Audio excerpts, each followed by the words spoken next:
It's recording there. It's recording here. So whenever you're... You didn't ask me what you want me to say. So this is my first film to ever work on, let alone my first film to direct. In the last few months, I've grown an interest in learning more about video and learning how to produce these things. And so I started learning from one of my friends, Emilio, who helped me on this project.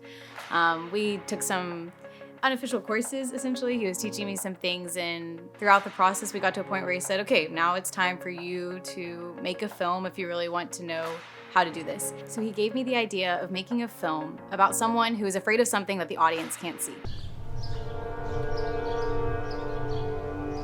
Pretty quickly when he said this, I had the idea that this film turned into. I live alone, and I know the feeling of being home alone and you hear a sound and you think, am I crazy? Is someone there?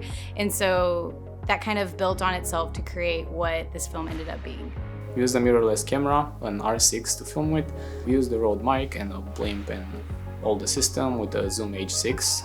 What's cool to me is that we made all of this in 3 people, and all of us took turns in doing stuff. We didn't have a sound guy, so we had to record sound ourselves. I was operating the camera, Elizabeth was operating the camera, I was doing the lights, they will help me set up. Props, we did all of us together deciding. Basically it was a common effort from all of us doing everything for this movie.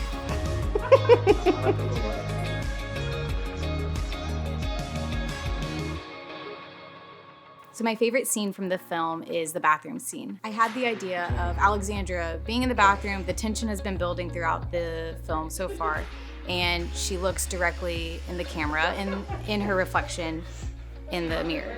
And at this part, I really wanted this moment to feel like the audience is really inside Alexandra's head for the first time.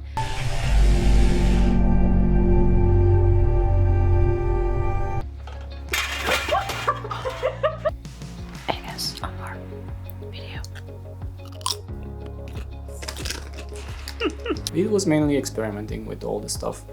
Didn't have too much equipment, didn't have too much time, but we tried to do the best with whatever we had at our hands.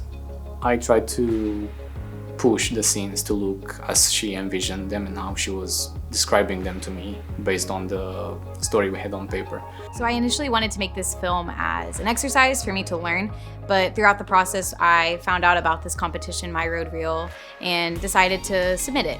And so throughout this process I've really learned a lot. It's been a great opportunity for me to grow in my knowledge and just experience, and I'm really thankful for this opportunity.